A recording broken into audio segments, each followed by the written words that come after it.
Okay, so we are going to start our session. We're recording this session, just so that you know.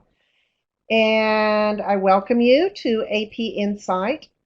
Um, just a couple of procedures to talk about. You will be on mute during the presentation. So if you have any questions for me, you can type them into the chat space, which I know you've already found. Please be aware I might not address your questions right away, but there are set times during the presentation when I will take a look at what questions have come in and we'll address those. And we certainly will have time at the end to talk about any questions that had not yet been resolved. There are going to be a few times during the presentation when I need for you to raise your hand.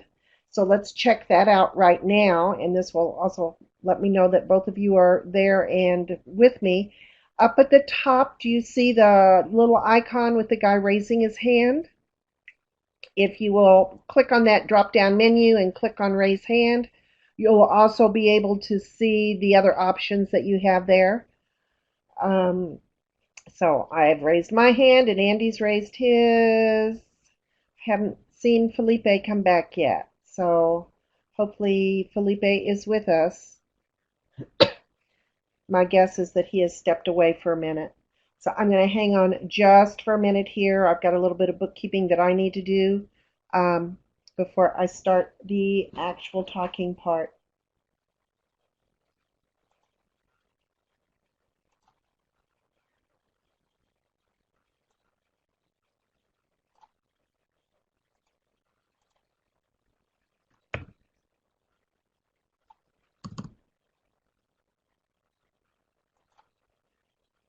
Okay, I've done the thing I needed to do.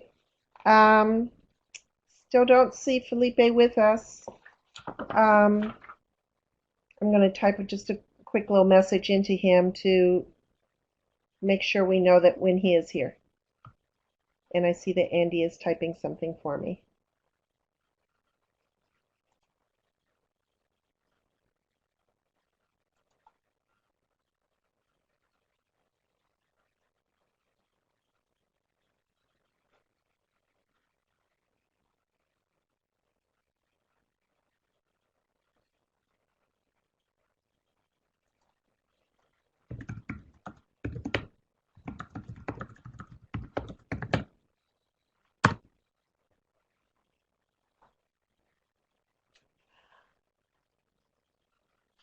Okay, so we have two very experienced people with us.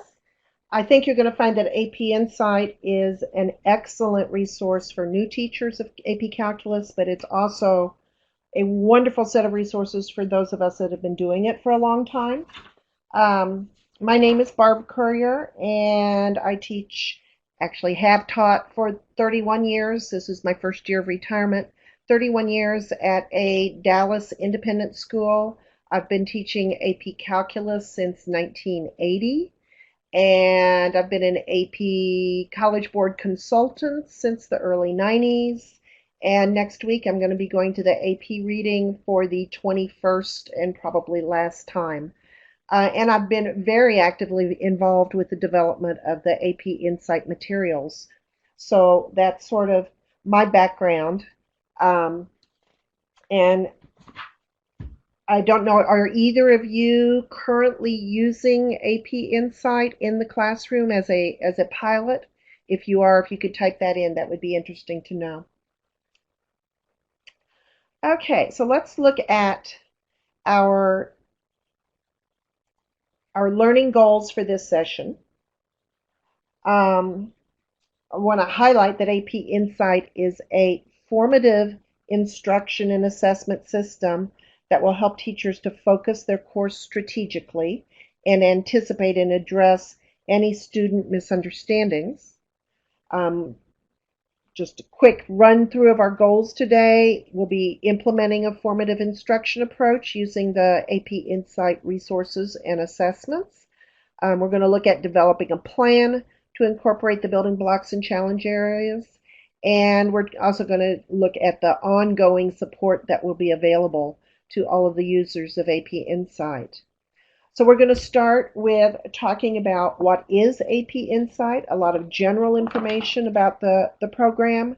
We'll then look in more detail at the challenge areas and the building blocks that have been developed. And then we're going to look at using AP Insight in your classroom.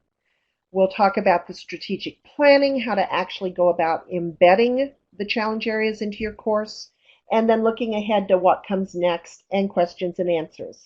And Felipe, I see that you're back and that you also are from El Paso. I have a feeling I have met both of you at one time or another. Is that right? Quite possible. I've done a lot of trainings through the years. That's what I thought.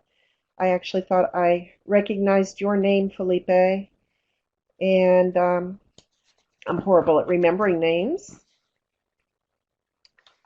Training and a table leader. So I will be seeing you next week. I'm just a reader this year, which is going to be nice. Okay, and then at consultant training, Andy. Okay, very good. Okay, so let's get into what is AP Insight. You may already have some information about this, but I want to run through the whole thing anyway. AP Insight is designed to help all students succeed, and this was done by having a team of teachers identify the areas of the course that are foundational and critical for success in AP Calculus. AP Insight helps teachers anticipate student misunderstandings so that they can plan for and address them.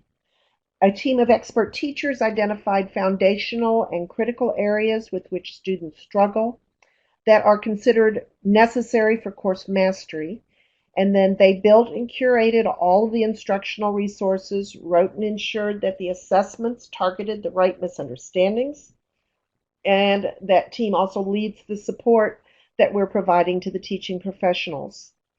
AP Insight provides assessments for learning that are built around challenge areas that teachers can incorporate into their class and help students overcome their misunderstandings and increase overall course mastery. AP Insight was piloted this year with teachers in a variety of districts, and these teachers were instrumental in designing the tools that we provide today. In fact, there was just recently a round of revisions to the whole platform, and I think some of the things that are going to be on our slides have since been updated. I'll try to anticipate those as we come to them. The feedback from the teachers has been and continues to be incorporated into the program to address classroom realities and to provide the additional flexibility for classroom implementation.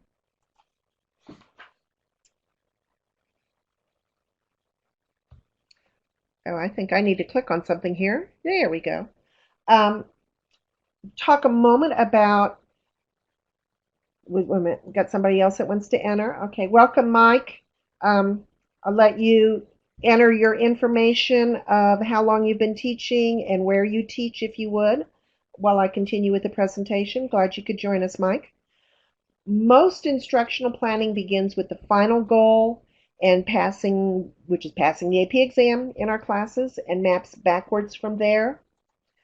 What we are looking at with AP Insight is an example of, rather than a summative assessment like the AP exam, seeing what you've mastered at the end of the course, we're providing assessments that are formative, that help us identify students' misunderstanding during the instructional cycle, and that then inform further instruction, inform remediation that students may need. The AP Insight consists of some instructional resources. This is a screenshot of the home page. This is what it actually will look like. We're going to take a look at that a little bit later on in our presentation. AP Insight provides tools, resources, and assessments with very detailed feedback, which I think is the thing that sets AP Insight apart from many other programs, is this detailed feedback that's available that helps students overcome their misunderstandings. The assessments allow for flexible administration. Students can do them either online or with paper and pencil. They fit into your own scope and sequence, and then they have these assessments provide immediate feedback for the challenge areas that help teachers incorporate resources into their classrooms to help the students overcome their misunderstandings and to increase their overall course mastery. We'll be looking a little bit later at what the challenge areas are, and we'll look at all of the program in more detail as we go. Right now, we're just kind of looking at an oversight of the AP Insight program. So AP Insight is based on 3 strategies to affect student achievement. There are strategic planning resources that help teachers identify where the challenge areas fit into their current course. There are the formative instruction resources that are provided for each challenge area that include performance tasks, assessments, detailed feedback reports for both the students and the teachers, and resources to act on the information that came from those feedback reports. And then there's also a share what works component, which, as the name implies, is teachers' opportunity to share, communicate, collaborate with their peers who are also using AP Insight. By the way, this formative assessment approach is based on a synthesis of over 200 research papers noting the impact of formative assessment on student performance. So I'm going to pause at this moment to just catch up with the chat area. Oh, I see we've got an AP Insight Implementation Manager there. Hi, Mike. Glad you're here. And yeah, everything looks like it's going well, so I will have fun. Okay. Any questions that any of the participants have at this point before we move on? We doing okay? Okay. So let's talk about the challenge areas. And by the way, as we go to these slides, if you have any difficulty viewing the graphics, you can select the full screen mode by selecting the box of 4 arrows that's at the top right corner. And then you can toggle back to the regular view if you'd like to type a question or a comment in the chat space. I don't have that option myself, and so I'm managing to look at my leader notes and the big copies of the slides because I can't read these little ones either. So let's talk about the challenge areas. These were defined by using a data-driven approach, and they encompass what teachers said they needed, what higher education stated was foundational, and the areas in which teachers said that students needed more support in the course. Expert AP educators used all of these data in defining the AP Calculus challenge areas. So challenge areas are not extras. They are areas of required content that experts have identified as critical for student understanding. The challenge areas help students build their ability to apply the mathematical practices. The challenge areas address only those portions of the course that have been identified as challenging and foundational. There are some foundational areas that perhaps have not been included because they aren't all that challenging and students always get them. There are certainly some challenging areas that have not been included because they were not deemed foundational for success. So the challenge areas do not cover the entire course. They are not a curriculum. They are modules. They are areas that you can plug into your existing curriculum. You'll get more support in understanding how challenge areas and the building blocks are defined via a later online module, or if applicable, in a face-to-face training session. So let's take a look at the 10 challenge areas. Within the big idea of limits, there is the challenge area reasoning with limits and continuity. Within the big idea of derivatives, there are 4 challenge areas: understanding and calculating derivatives, derivatives and properties of functions, related rates, and optimization. And in the big idea of integrals and the FTC, there are 5 challenge areas: Riemann sums and definite integrals, calculating integrals and antiderivatives, applications of definite integrals, area and volume, and functions defined by integrals. You may wonder why the challenge areas focus only on big ideas 1, 2, and 3 from the AP Calculus course and exam description, and not on big idea 4, which is series, a topic that applies only to BC courses and is certainly challenging. But remember that these challenge areas were selected because they represent challenging content that is foundational for a college-level calculus course. That is, while other topics may be considered challenging, the data that was collected from higher education institutions did not indicate that they were as foundational to a first semester college calculus course as these topics were. And so one question that I always anticipate is, why is there nothing on differential equations? And that's because the higher education people did not see that as foundational. And in fact, they have their own differential equation courses that they offer. So we have these 10 challenge areas. And remember to use full screen anytime that you need to be able to see a graphic if you have trouble seeing the detail of it. The challenge areas are then broken down into building blocks. Most of the challenge areas have 4. I think there's a couple of them that have 3 building blocks. 1 or 2 have 5 building blocks. These are more manageable components of the challenge areas, and they build students' ability to demonstrate mastery of the learning objectives and the MPACs. This is language from the curriculum guide, the curriculum framework. MPACs are the mathematical practices for AP Calculus, and the learning objectives are the LOs. Once each of the building blocks is completed, students then apply the skills and the knowledge they have learned in a challenge area instructional task, and then in a challenge area assessment.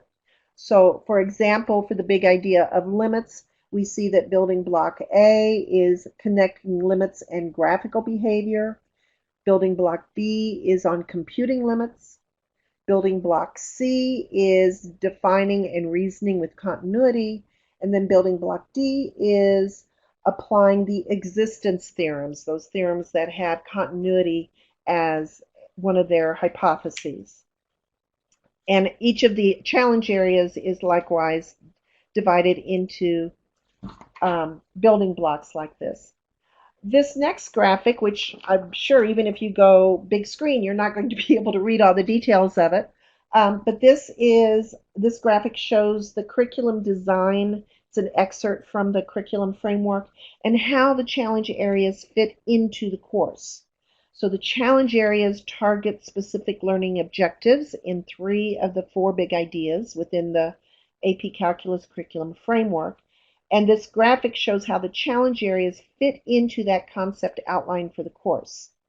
These learning objectives have been prioritized because they include, again, those foundational concepts and skills with which students often struggle. The 6 mathematical practices of the curriculum framework are through course skills that students must be able to apply in multiple contexts. And so you see on the right of this graphic that red arrow, that these 6 mathematical practices permeate the entire curriculum. And the 10 challenge areas incorporate all 6 of those skills categories.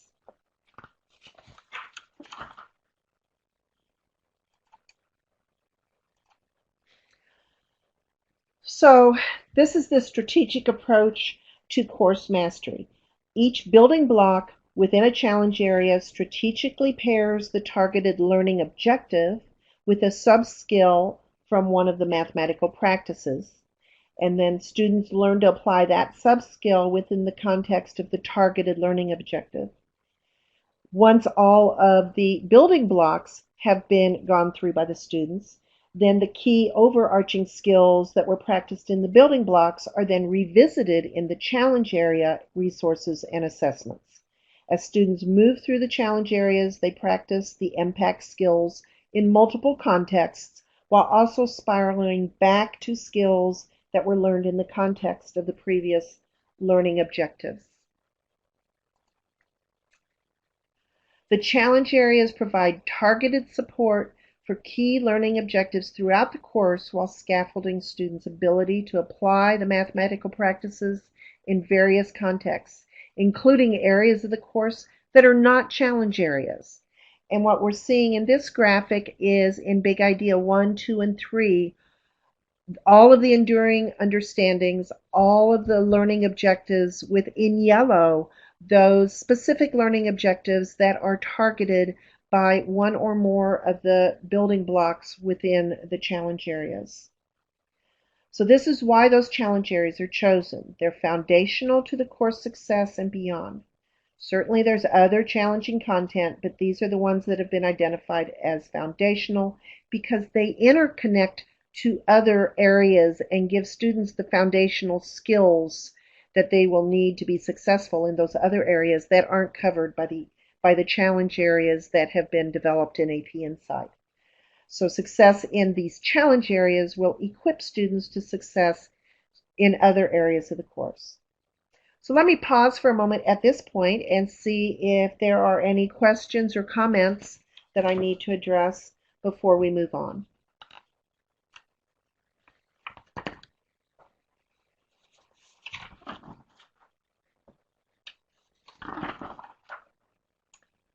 Okay. Oh, Andy's typing. That's fine. No. Okay. So let's move on to the next section. And let's look at incorporating AP Insight into your classroom.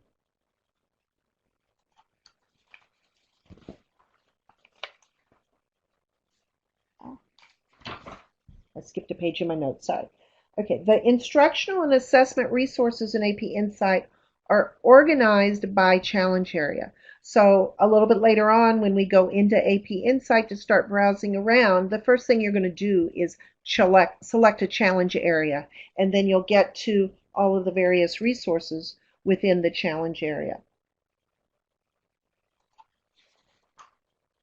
For each challenge area, the resources are organized into 4 stages. There's the prepare stage, which is to understand what students might struggle with. These are documents for the teachers to help them get ready, to get the students ready for the challenge area. And then we have the teach section, which are the instructional resources for your classroom.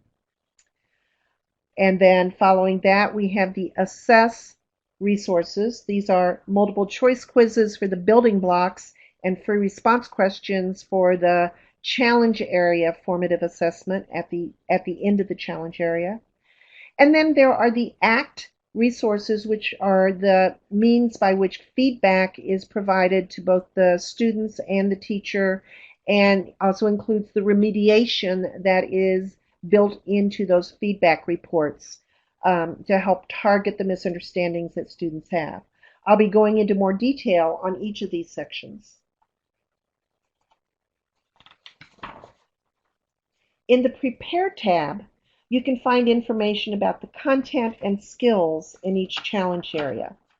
The document Unpack the Challenge Area walks teachers through the content and skills of the challenge area and the building blocks. It illustrates the connections between the building blocks and highlights the main reasons students typically struggle with the content or skill.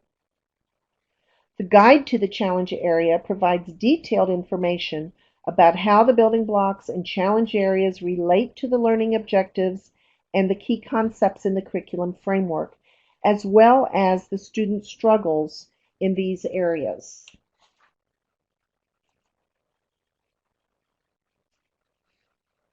So, for example, I'm going to have to get to a big copy of this one so I can read this.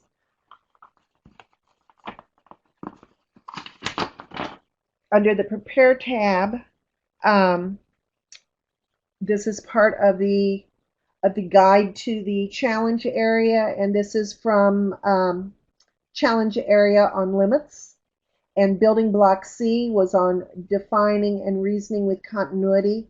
And what you will be able to see there is the success criteria, what the students should be able to do, as well as what the student struggles typically are. So there's this sort of detail on every one of the building blocks within every one of the challenge areas. For teachers to be able to think ahead about the areas where students typically struggle can help the teachers focus their teaching on those particular areas and just sort of shine a light on those. The teach resources, the teach section, is where the key instructional resources can be found. There are three types of these. There's the student progress sheets, which students can start working on at the beginning of the challenge area and then keep coming back to throughout. That's one way to use them. And there are the real world case studies, and there are the performance tasks. And Felipe, I'll take your question in a few minutes when I have another pause, okay? The student progress sheet is a way of enabling students to evaluate their own understanding and track their own progress as they move through the challenge area. There are two parts. Part one is a misunderstanding check, statements that require students to provide a reason for whether they agree or disagree. And part two is a self-evaluation where students rate their own level of understanding. The progress sheet can be a useful tool to use with students to help them develop the ability to articulate what they know and what they don't know, and it can help students actually take ownership of their own learning and evaluate how their understanding progresses over the course of the building blocks in the challenge areas. Note that the teacher version that you see here on this slide also contains the sample answers. So for many of the resources, you have a teacher version as well as a student version.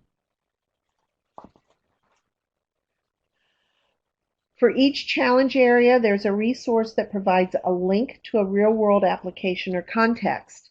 This is something teachers can use to help engage students by highlighting the relevance or significance of what they're about to learn.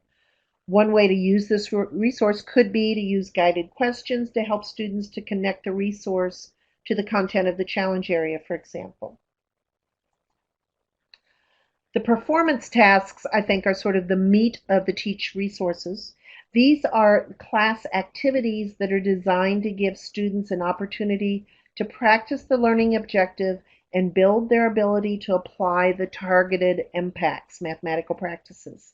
Performance tasks are provided at both building block and challenge area levels.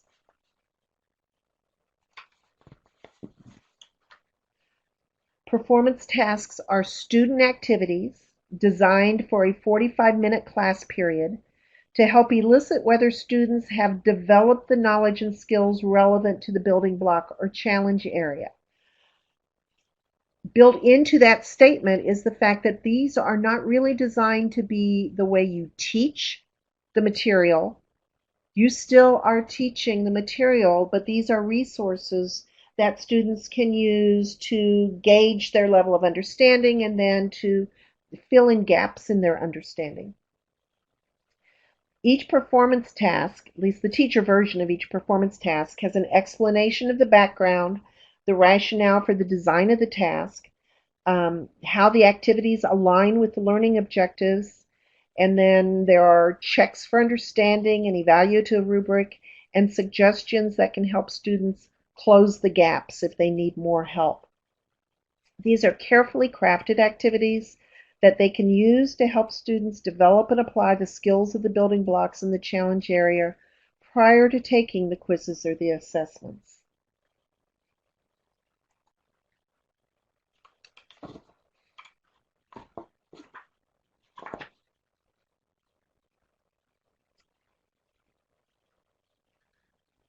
I don't think I had this slide up while I was talking about this slide.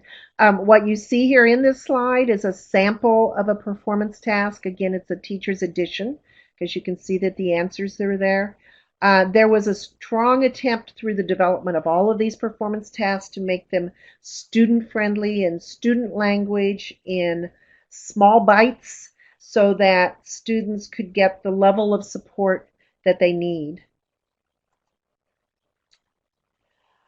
The assess section is where teachers will find the building block and the challenge area assessments. Prior to assigning the quizzes or the free response questions, it's worth reviewing the success criteria the assessment aims to evaluate in order to be sure that students have had practice applying the relevant knowledge and skills.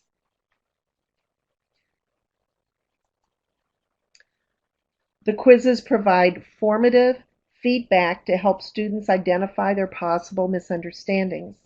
The assessments are designed to measure mastery of the success criteria and to pinpoint specific misunderstandings based on the answers selected. The quizzes are a quick check for understanding and are multiple choice questions that can be given online or offline.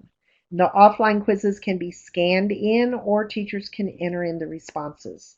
You have a choice of how you do that.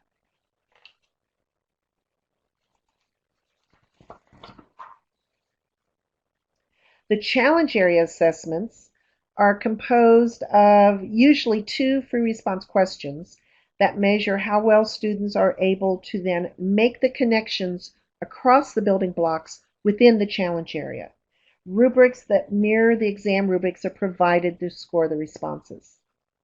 The challenge area assessments mirror the types of items that students will see on the AP exam in a few ways. Each item is open-ended. It's scored on a 9-point scale. Question stems have multiple subparts. They address learning objectives and the impacts from the AP Calculus course and exam description. On the other hand, these items are formative in nature. They do not pull together multiple topics the way an item would on the AP exam.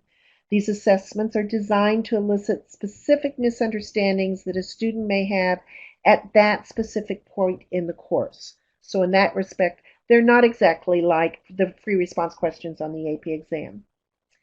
There is additional online training to help you score responses, and there'll be a PLC, a professional learning community, during the year that will be focused on scoring.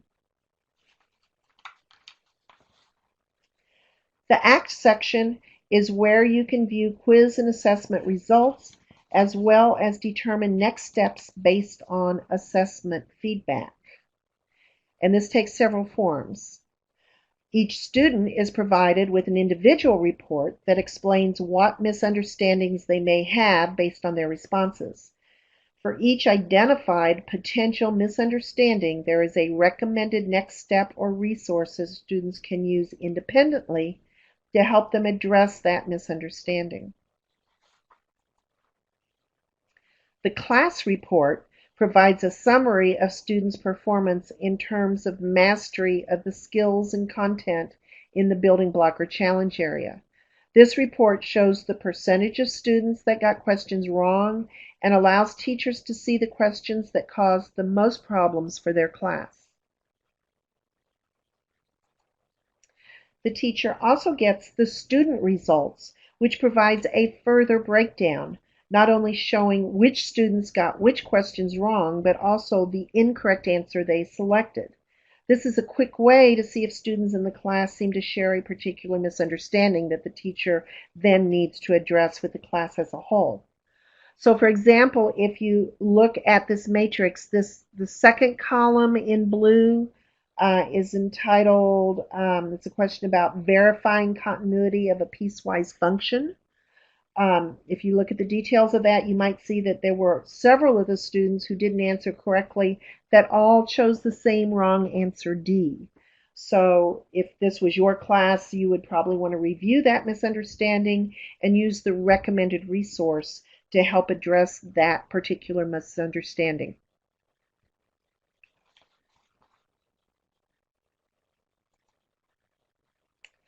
In the ACT section, there is a next steps guide that provides suggestions and guidance to help teachers and students reflect on and process the feedback from the assessments.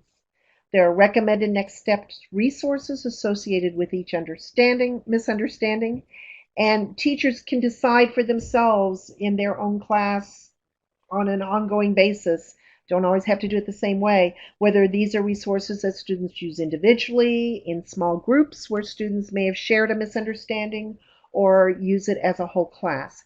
So there's complete flexibility in how you want to incorporate it into your classroom. Okay, I'm going to pause for a moment and take care of Felipe's question.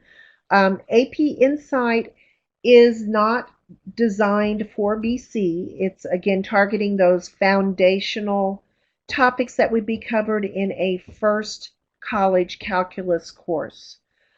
So if your kids are doing AB in the fall semester, that would be the time that you would be using the AP Insight resources.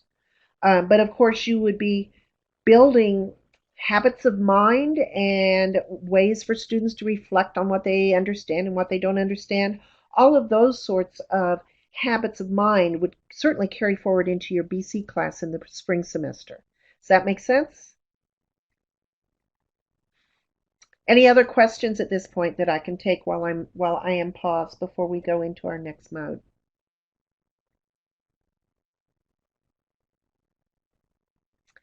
Okay, so here's where I cross my fingers and hope we don't have any technical difficulties.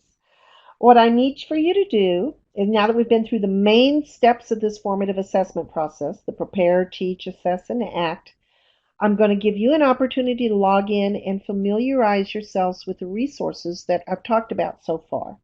So I want you to log in to a new browser window at the website that is listed here on the screen, but keep the presentation screen open so that you don't want to leave the presentation. So just go into a new browser window and use your College Board login information.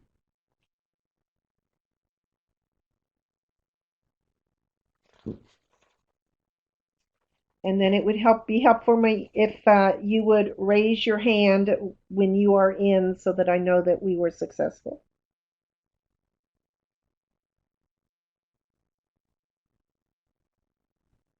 Oh, wonderful. That's going to happen every time, isn't it? Okay, so what I'd like for you to do is select a challenge area you're interested in. Now, we have to take into consideration that we are still May and the resources are still being developed.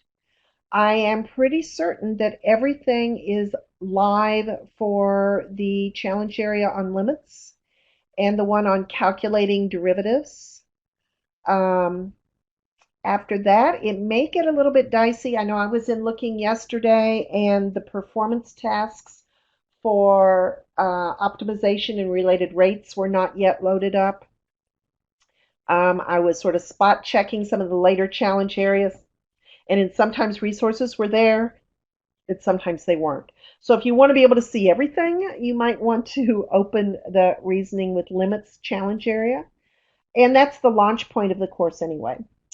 And what we're going to do is take about 10 to 15 minutes to work through the 4 sections to see if you can find each of the resources that are listed on this next slide, the prepare, teach, assess, and act sections.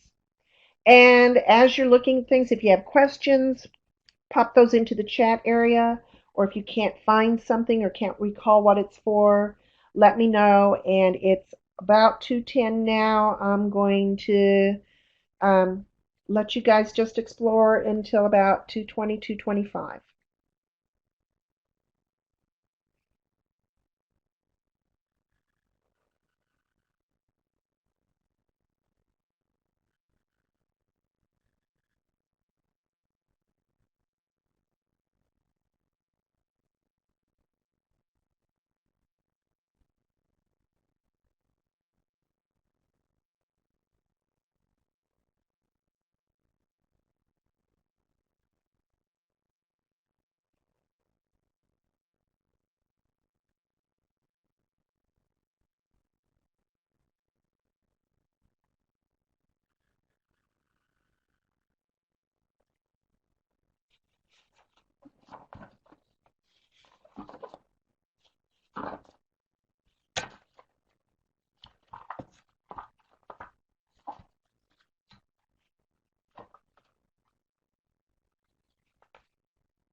Yes, the AP test is switching to four choices. Um, that I don't remember when that goes in. If that since I didn't teach this year, I don't remember if that was this year or next year that goes into effect. But yes, it's going to be four choices, as is the case with the SAT.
There's really complete flexibility on the quizzes.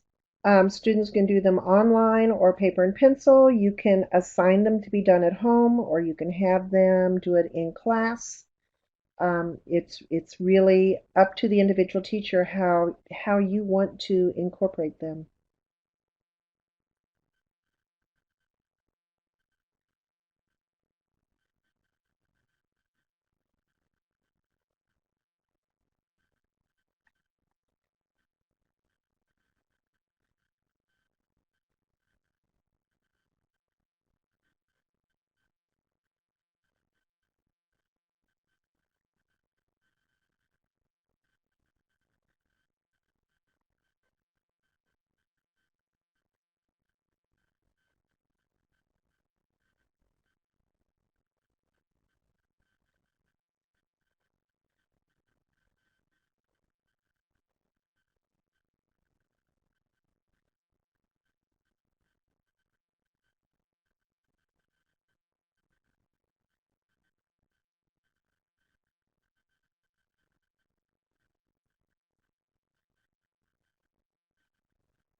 Yeah, I believe there will be. You can download it and print it out.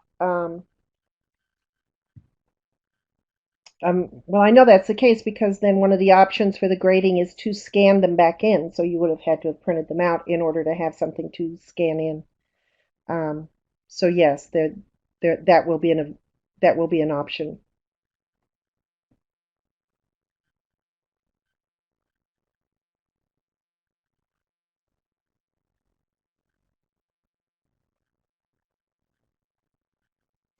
Yeah, Andy, after I stop recording the session, when we're all done, if you stay in the room for a minute, I will help you through that.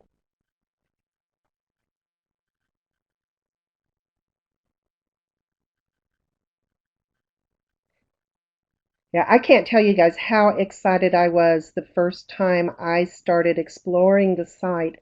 Since I'd been involved in writing some of the materials, they were, isolated things I was doing, write this, unpack the challenge area, and write this next steps guide. And then to see how it all fit together was, I mean, I was just really excited. Oh, great. That's very good feedback to get. I'm glad to hear that.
So how are we doing? That's 10 minutes. I'm to give you 10 to 15 minutes, but we are ahead of schedule. So I don't want to cut off the browsing and exploring. Would you like to spend a few more minutes looking around before we move on?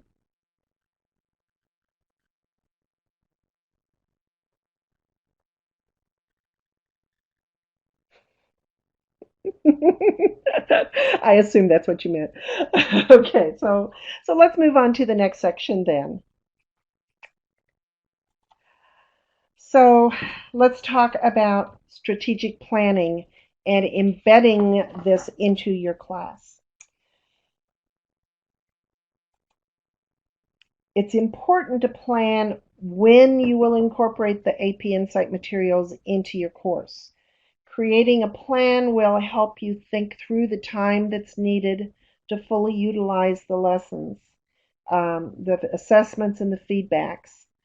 It's um, it's it's an important thing to go through, and I have to admit, when I was putting together a sample unit planning calendar, which I know I found in the strategic planning session when I was exploring some yesterday, I did a sample unit planning calendar for one of the challenge areas, and I was a little bit nervous about how I could fit all of this into what I ordinarily did to teach that unit, and it can be done. It means in some cases where I was spending a second, third, fourth day practicing things, the AP Insight materials would be what I was using in class instead.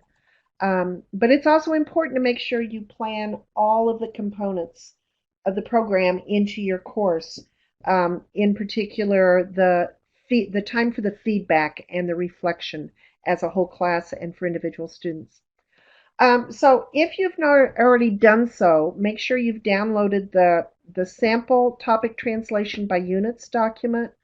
Um, it says the topic translation template, although actually I don't think we look at that, and the sample course planning and pacing guide that were on the reading materials. Raise your hand if you have those documents downloaded and ready to look at. Okay, terrific. Let me clear your status so you just put your hands back down. Okay, so let's look first of all, well, actually, let's look at the slide here. The topic translation document, which is one of the things you just downloaded, provides a reference for how the challenge areas in the building blocks map to topics and units of the course. So look at the sample topic translation that's shown on this slide, and you can see how one teacher has matched up topics from her units to the topics associated with each building block and the challenge area. And the topic translation template looks just like this, except it doesn't have any information in it. It's just got the 3 columns with nothing in them. So it's not all that terribly useful for us to look at unless you want to compare the two and see that's what you start with, this is what you end up with. So now if you would for a moment, go over to the sample course planning and pacing guide. And bear with me for a moment, I'm going to see if I can pull up mine and share my screen. So this is the first time I'm trying this with you guys. So let's see if this works. I'm going to make it shared. And then I am bringing up okay, did that work? Are you seeing my screen of um, right now there's a page up that says Unit 2, what is a derivative? Oh, except it's full screen, so I can't see the chat room. There we go. Okay, I can get the chat room up so I can see that too. I'd like to make it so it's not in the way. Okay, so let me go back to the first unit where it started. Okay, this is where it started.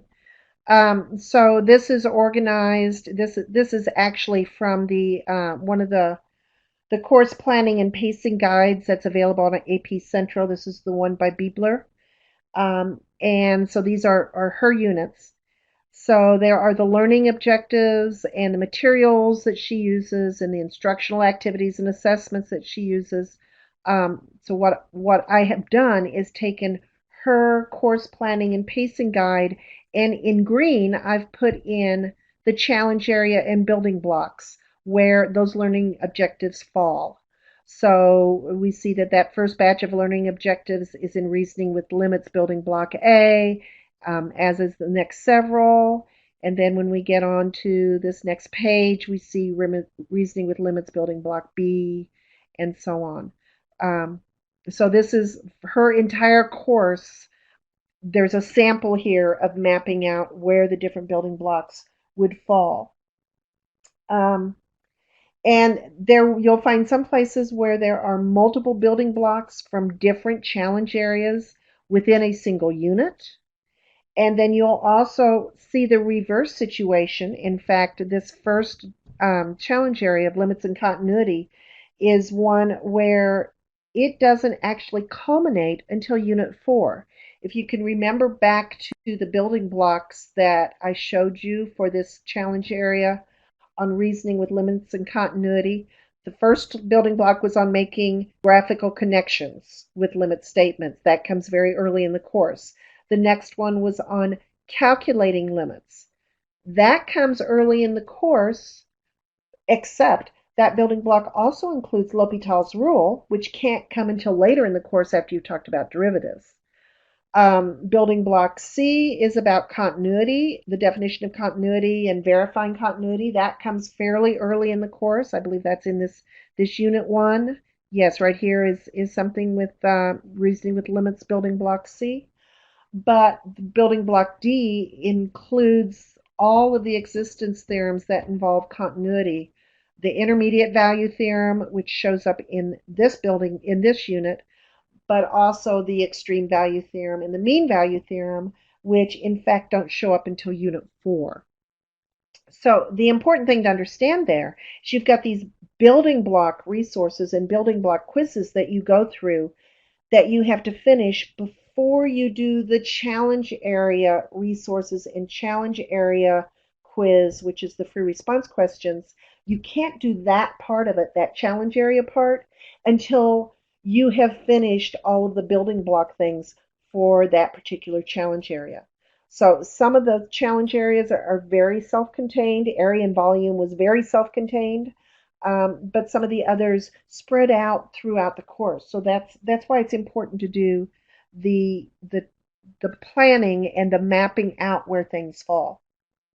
So as a check for understanding, okay, I'm going to take that down. I'm going to see if I can bring back up the topic translation. So look at the topic translation. This one is mine, but you may want to look at your own and see where the challenge area optimization falls. So go to your own copy of the sample topic translation sorted by unit and scroll through it and look for optimization, and then let's see where we find that showing up. So I'll give you a minute to do that.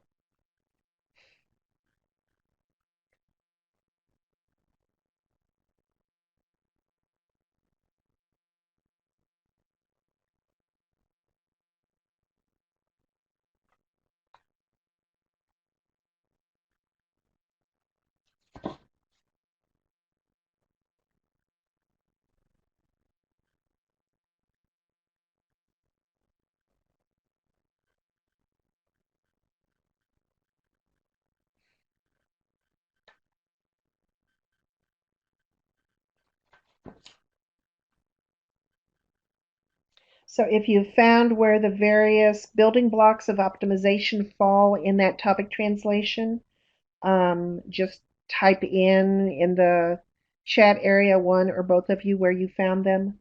For example, if you found building block A in Unit 1 and building block B in Unit 4, then I don't know what you're looking at because that's not where they are. But type in where they fall, just as sort of a test.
Okay, I agree. Are you finding it anywhere else?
You should have also found it in building in Unit 5. If you scroll all the way through to Unit 5, you should see it again there.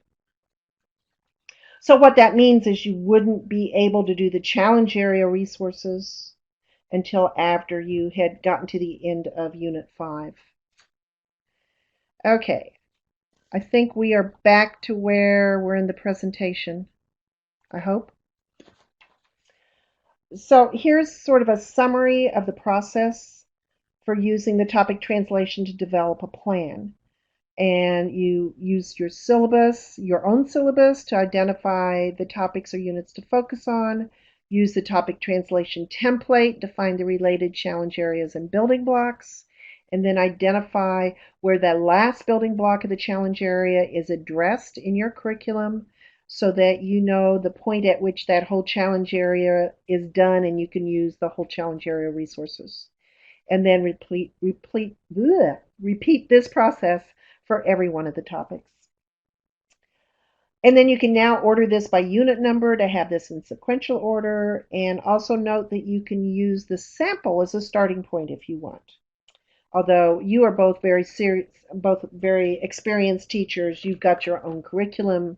It's probably easier for you to incorporate the insight into your own. But you have the option of using the sample if you want. The online modules are going to be self-paced learning tools to help you throughout the planning process. It's important to plan at what point in the course you're going to use the materials. As you're doing this, it's a helpful thing to keep in mind is that performance tasks are designed for a 45-minute class period. The quizzes are designed to be 10 or 15-minute events. The challenge area assessments are 30 to 45 minutes. There are, I believe, 2 free response questions for every challenge area. There may be one that has 3, but they tend to follow the AP exam guidelines of 15-minute per free response question. So if there are 2 of them, that's 30 minutes.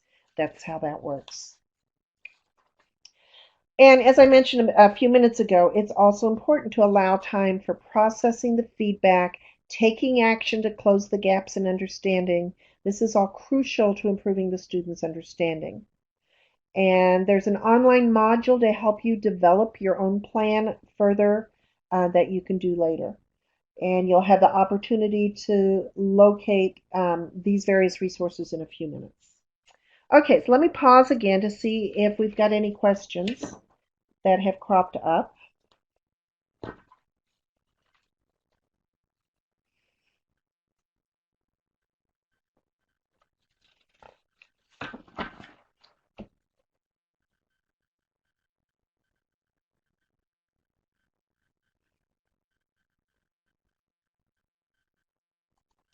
Okay, so let's look at the what's next section.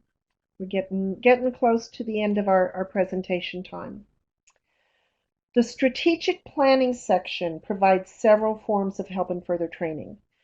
If you need a refresher, the first link is a recording of a welcome session just like this one. In fact, this being the very first one, it's quite possible it will be this one. The Experience AP Insight section will take you through the teacher and student experience of using AP Insight and explains how to use the resources.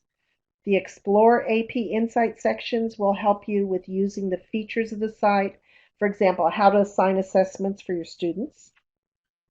And you can expect to spend 30 to 45 minutes per module.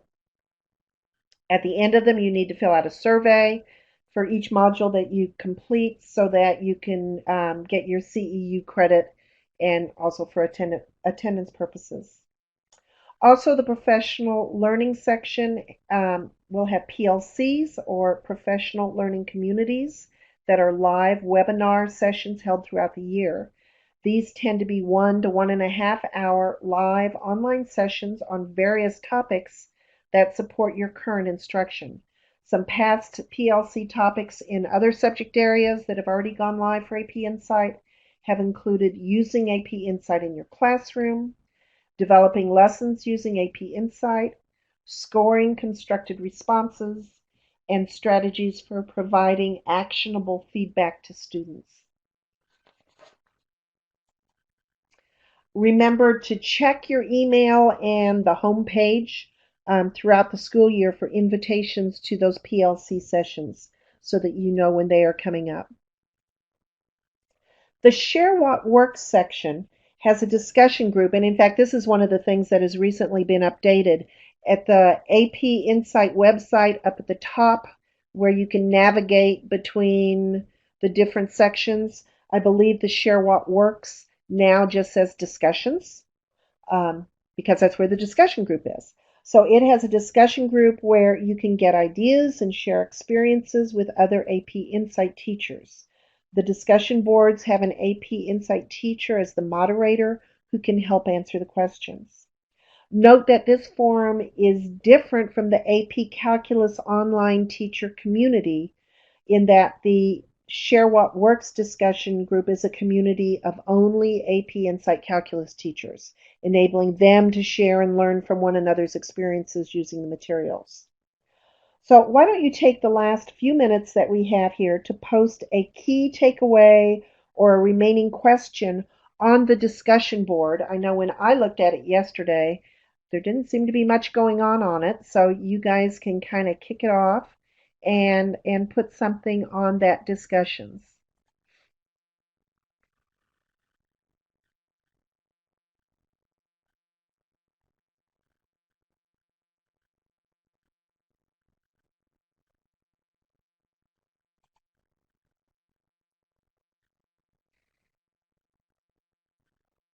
And I was just going to go in and do that, but I've been off of mine for the whole time and mine has just logged me out. So I will let you guys do that. Or if you want, you can do that after we wrap everything up because we're going to have some time at the end.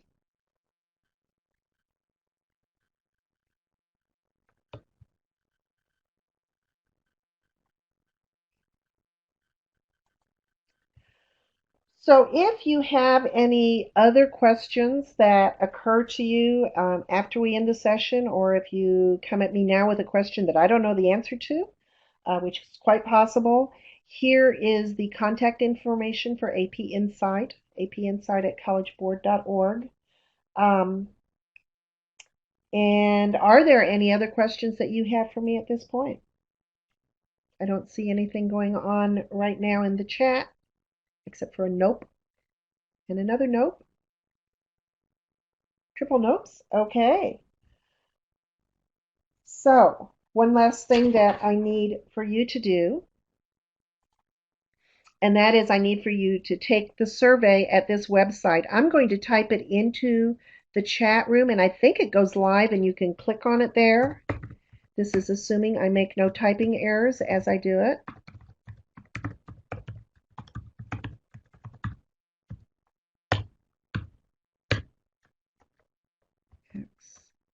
Q 6K X. Okay, so let me give you a few minutes to do that. And then also remember to continue to check share what works for responses to your feedback if you put any feedback in there. Oh, good. That's good. Thank you.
And if you can raise your hands when you're done with the survey, then I will know.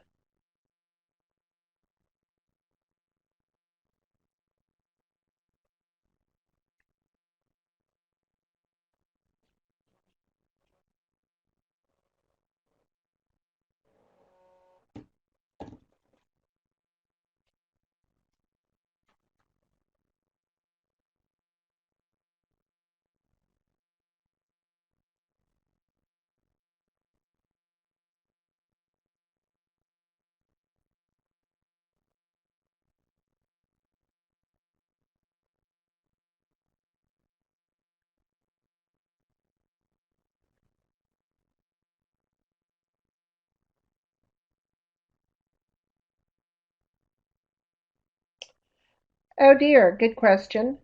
Um, yeah, go ahead and answer as if it's calculus, and I will, in my final report back to AP Insight, I will let them know that that SurveyMonkey needs fixing.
Okay, while Andy is finishing up with the survey, I'm going to be online for about another 15 minutes to answer any questions. I will unmute microphones at that point. And if you have a microphone, you can use it at that point. Actually, let me make sure I can figure out how to do this. Um,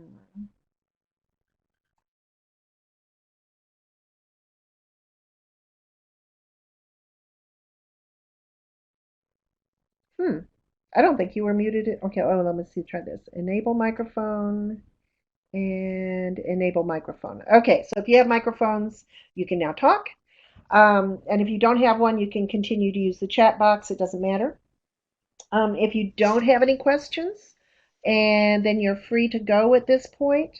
And I'm going to stop the recording, but I'm going to stay on for about another 15 minutes before I close the meeting. So if you want to continue browsing, you're welcome to do that. If you want to check out, you're welcome to do that.